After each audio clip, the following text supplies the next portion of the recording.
Samantala, nasa linya po ng ating telepono ang search and rescue expert na si Doc Ted Esguerra. Good morning, Doc. Si Joshua Garcia po ito ng Rise and Shine Pilipinas. Hello po, good morning. Doc, hingi po kami ng update sa search and rescue operations niyo po dyan ngayon sa Cebu.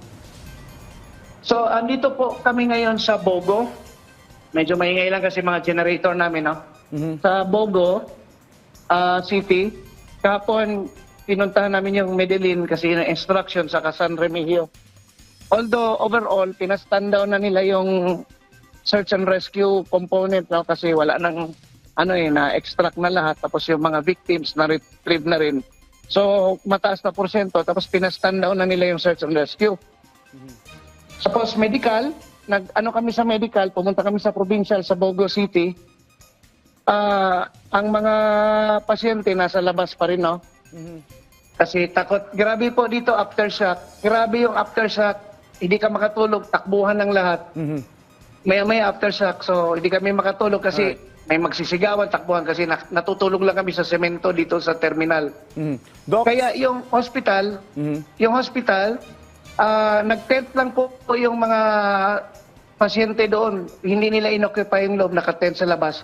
Pero ang sabi nila sa amin, kausap ko kahapon yung isang in-charge na lahat ng specialty para matugunan yung needs ng patient, nandun lahat, except na nasa labas lang sila.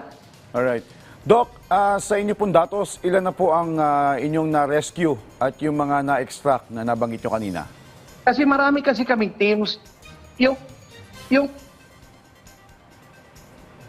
marami kaming teams, yung sa area ko lang, na kasama ko yung Makati Rescue, yung REACT, yung Energy Development Corporation, yung Project Michelangelo, Valenzuela Rescue.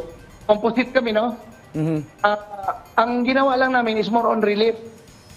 So, nandun kami, nagbigay kami ng gamot at lang din kasi kinonvert kami into field medical treatment unit na kasi wala na kang rescue.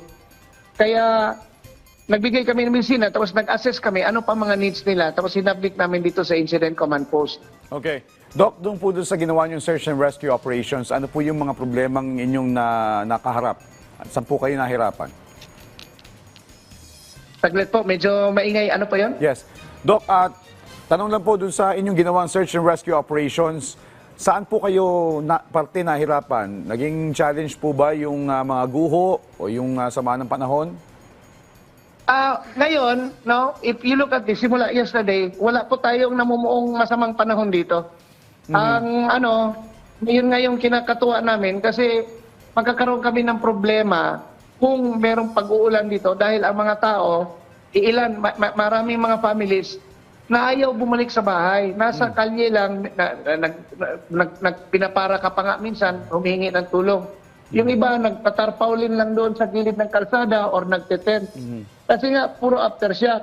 Huwag lang po sana kaming mahagip dito ng mga pag-uulan, no? Kasi mahirapan po kami. Kasi yun po talaga yung problema. Nasa labas, kahit kami, sa labas kami natutulog sa ilalim ng mga puno kasi lagi pong may aftershock. Okay. Tapos yung tinitirhan namin, yung center module niya, warap po yun. Kaya nga, kung gilid ng toilet, kaya yung toilet namin po, sorry natatakot kami, kailangan mabilisan kang gumangoy, baka maabutan ka nun, baka gumuho. Alright. So yun po yung problema natin. Alright. Sa inyo pong estima, Doc, sa tingin nyo, gaano pa tatagal yung inyong ilalagay dyan para dyan sa search and rescue operations tsaka sa relief operations pati? Hindi ko kayo mabigyan ng days, pero escalated po yung services na nandito. Naibalik na po natin ang mga kuryente. Tapos ang signal, pataas ng pataas. Yung mga supporting agencies nandito lahat. Sa gobyerno pa lang, DSWD, even DENR, para tapos yung PBOLS nandito. Ang Air Force umalis na, tapos na sila, ang 525th Engineering Brigade. Everyone is here. Meron po tayong mga private saka international teams na nandito rin tumutulong. Last night, nakatanggap ako ng 2 international teams willing to provide relief goods. That Disaster Tech Lab sa Netherlands. Tapos yung Israel Aid na based sila sa US pero they would like to support papunta dito sa Bago City, San Remeo, saka sa Medellin and Daan Bantayan. Panghuli na lang, Doc, kumusta po kayo dyan? Kumusta po yung ating team na kasama niyo po dyan na nagsasagawa ng... Pa-deploy kami, although kulang sa tulog nga kasi pag lagi pong yumayanig, from time to time, nagtatakbuhan yung tao. So, lalo na kagabi. Pero okay lang. Tapos yung pagkain namin, kape tinapay lang, kaya na to. Gawa na lang ng paraan mamaya. Okay. Alright.